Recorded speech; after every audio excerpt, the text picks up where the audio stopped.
You probably think your pantry is already done.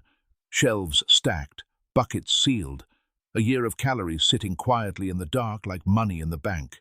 I thought mine was too, until I stopped buying groceries completely and lived on nothing but my own stockpile for 30 straight days.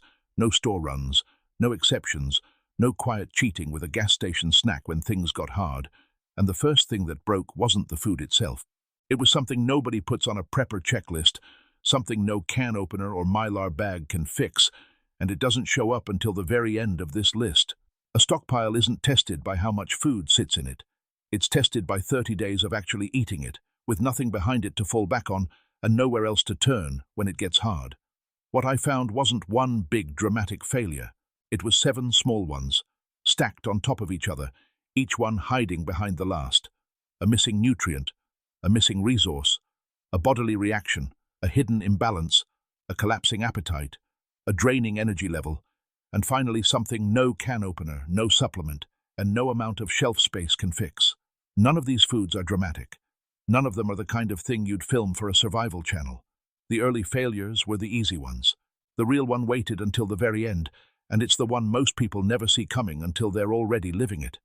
Number 7, the empty produce drawer. By day 4, my gums felt off. Not painful, not dramatic, just tender in a way I couldn't quite explain, until I opened the fridge out of pure habit and realized the produce drawer had been sitting empty since day 1. I hadn't even noticed. Rice, beans, oats, wheat, canned goods of every kind. My pantry had calories stacked in every direction you could look. What it didn't have, anywhere, was a single stable source of vitamin C. That nutrient doesn't survive long-term storage well, and it's quietly missing from almost every staple people trust as complete emergency food. The label on a bag of rice says calories. It says protein and carbohydrates. It says nothing at all about what your body can actually use to heal a paper cut, fight off a cold, or keep your gums from feeling like this. Most people miss this because it's completely invisible on the shelf. A pantry full of rice and beans looks nutritionally solid just by looking at it. This isn't measured in cans, though. It's measured in weeks, and early depletion, fatigue, low appetite, tender or sensitive gums can start long before anyone would ever think of an old sailor's disease. I felt run down doing chores I do every single day without thinking, and I blamed stress, because that's the easy answer. It wasn't stress. It was a gap in my own pantry that I had never once thought to check. Sitting there the entire time, I was congratulating myself on being prepared. The fix wasn't more food, and it definitely wasn't more calories. It was a $6 bottle of vitamin C tablets, sitting quietly next to the rice, not instead of it. A jar of dried citrus would have worked just as well. Even a small jar of canned fruit packed in juice instead of syrup would have closed most of that gap without me changing anything else about the pantry at all. That one was cheap, that one was easy, and that one I could fix from exactly where I was standing on day 4. The next failure needed something I hadn't stockpiled at all, and no amount of money in my wallet was going to fix it after the fact. Number 6, the fuel I forgot to stockpile. I had 30 days of dried beans sitting in food-grade buckets. I had about 12 days of propane to actually cook them. Dry staples don't feed anyone by themselves. They need heat, and they need water to turn into something you can eat. And my stockpile had quietly assumed both of those would just be there, unlimited, whenever I needed them. They weren't. A single pot of dried beans can need over an hour of steady simmering every single day, and that adds up faster than almost anyone expects once you're not making a run to the store to swap out an empty tank. Nobody puts fuel on a 30-day food list. Food gets counted can by can, bag by bag, bucket by bucket. Fuel gets guessed at, if it gets thought about at all. Walk down any warehouse store prep aisle, and you'll see the exact same pattern. Pallets of rice and beans stacked to the ceiling, and a single small rack of propane canisters tucked off to the side like an afterthought. I had a fully stocked pantry sitting 3 feet away from a half-used propane tank, and that gap is exactly where a 30-day supply quietly turns into a 15-day supply the moment you actually try to cook it, day after day, without a backup plan. I adjusted as I went, soaked the beans longer before cooking to cut the simmer time, used less water so there was less to heat, switched to shorter cook grains where I could, rationed the tank like it was the scarcest thing in the house, because by week 2 it genuinely was. But the lesson stuck with me the whole rest of the month. A stockpile's real shelf life isn't set by the food sitting in it. It's set by whatever runs out first around it. Match your fuel and your water to how long your food is actually supposed to last, not to a rough guess made once and never checked again. Fuel was a math problem, and math problems can be solved with a calculator. What happened to my stomach next wasn't math at all. It was biology, and biology doesn't negotiate. Number 5. The diet my body didn't recognize. By week 2, my stomach was in open rebellion. Rice, oats, and beans, day after day, meal after meal, with almost no fresh fiber anywhere to balance any of it out. It wasn't dramatic, it was just constant.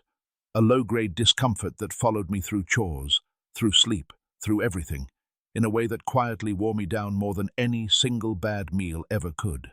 Military rations built the exact same way.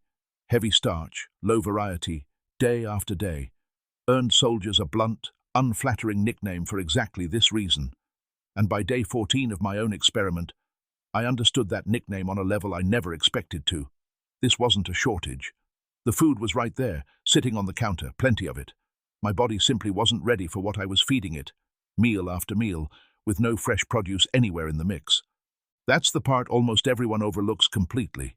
Nobody test drives their own stockpile before they actually need it, so the reaction always shows up as a total surprise the first time it happens for real, usually at the worst possible moment. I slowed down. I drank more water than I normally would.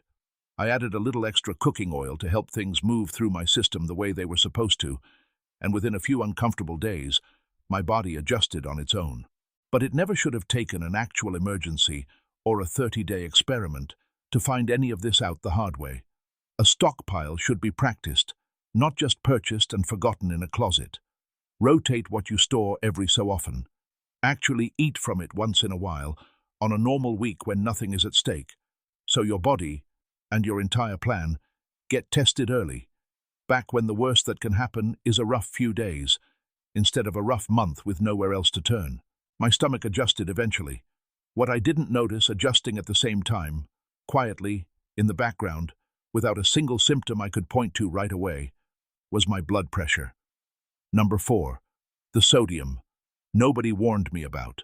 By week 3, I felt puffy in the face and a little foggy in the head, and I blamed stress again, because stress is always the easy answer, right up until I actually stopped and looked at my own kitchen counter, really looked at it, instead of just walking past it on the way to the stove.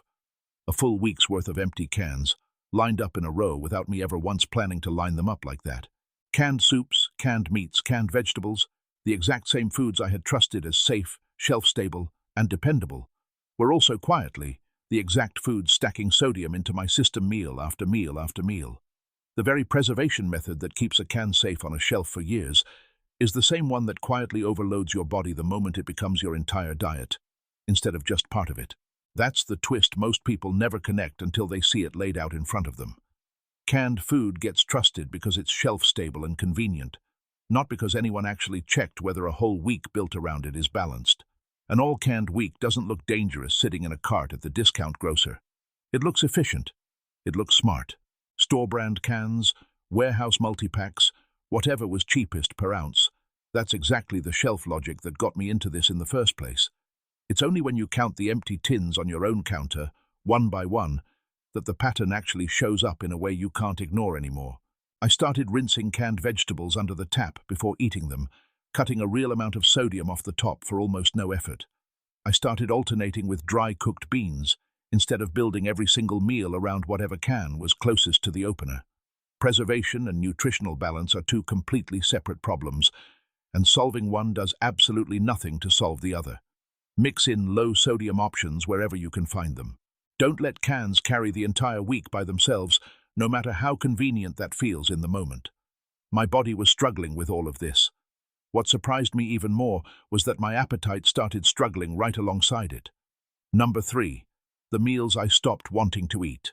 By week 3, I caught myself skipping meals I had every good reason to eat. The pantry was still completely full. My appetite wasn't.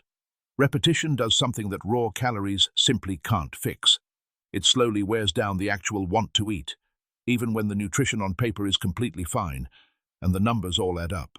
In a real multi-week military field test, Troops with plenty of rations sitting right in front of them still ate only about 60% of the calories that were actually available to them, and they blamed the exact same thing I was feeling by that point. The taste never changed, meal after meal, day after day. The pantry wasn't emptying. I was. That's the part nobody plans for when they're stacking buckets in a closet. People build a stockpile around calorie totals on a spreadsheet and never once stop to ask whether they'll still genuinely want to eat the same 2 proteins by meal number 22. There's no shortage warning printed anywhere for plain boredom, but boredom can shut down eating just as effectively, over time, as an actually empty shelf can. The fix here is boring, but it's real. Stock flavor with the same seriousness you stock calories. Spices, hot sauce, bouillon cubes, cooking sauces, a jar of good mustard. Treat every one of them as seriously as the rice and beans they're sitting quietly next to on the shelf. A single bottle of hot sauce did more for my willingness to sit down and finish a bowl than an entire extra bag of rice would have. Undereating out of pure boredom is just as dangerous, over a long enough stretch, as running out of food outright would be. Appetite was one problem on its own. Strength was the next one, and it hit me a lot harder than I expected. Number 2. The energy my stockpile couldn't replace. Chores that used to be absolutely nothing left me winded and shaky by week 4.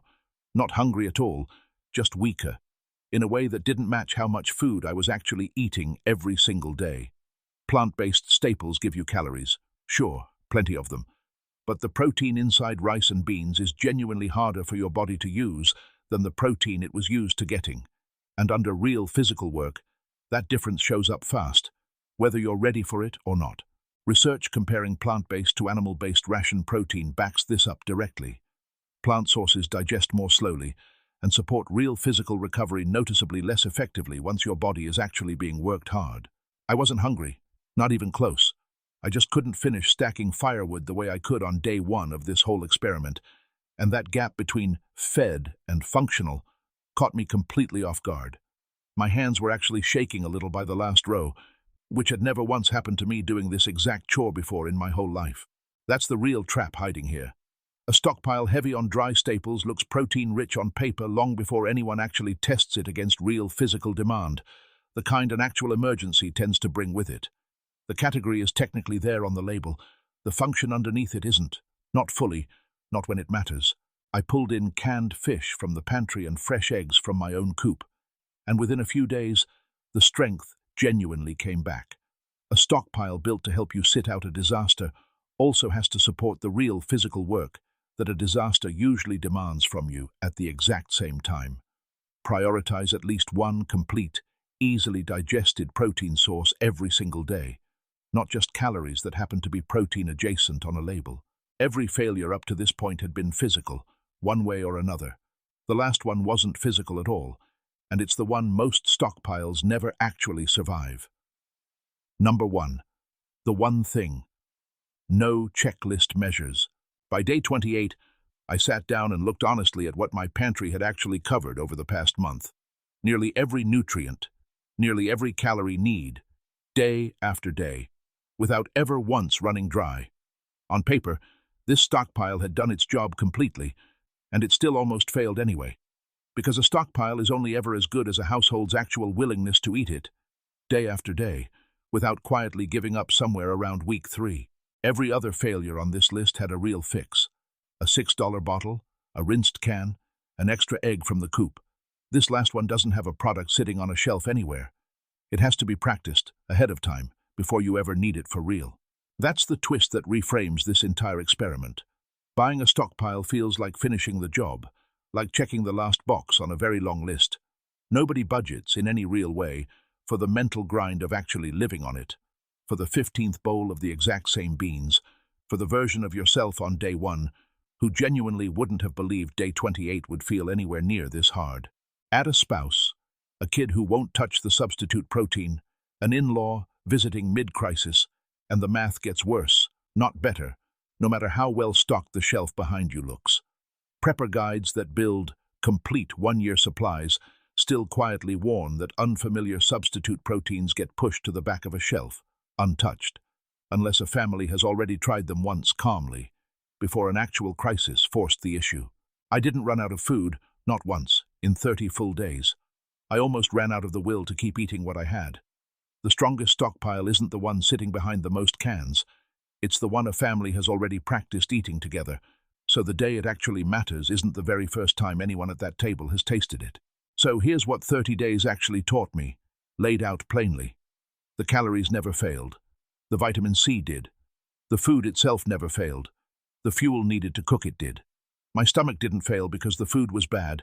It failed because the food was the same, day after day, with nothing familiar in it to balance the load. The pantry, as a whole system, didn't fail either. The sodium balance did. The appetite did. The energy did. One at a time, quietly, long before any shelf actually ran dry. Every single one of those was fixable with something small, cheap, and genuinely boring to buy. And the whole system nearly failed for a reason that has absolutely nothing to do with quantity. Nobody in that house, including me, had ever actually practiced eating it. Here's the simple, calm move to take from all of this. Pick one single weekend this year and eat only from your own stockpile for 3 full days as a real household test, before you're ever forced into doing it for real, under actual pressure, with no store open to bail you out. You'll find your own version of the vitamin C gap, your own version of the fuel shortfall, your own small pile of empty cans building up on the counter, while it still only costs you one slightly rough weekend instead of one very rough month, with no way to shop your way back out of it once it's already started. So tell me honestly, down in the comments, what's the first thing you think would fail in your own stockpile if you had to live on nothing else, no store, no exceptions, for 30 straight days?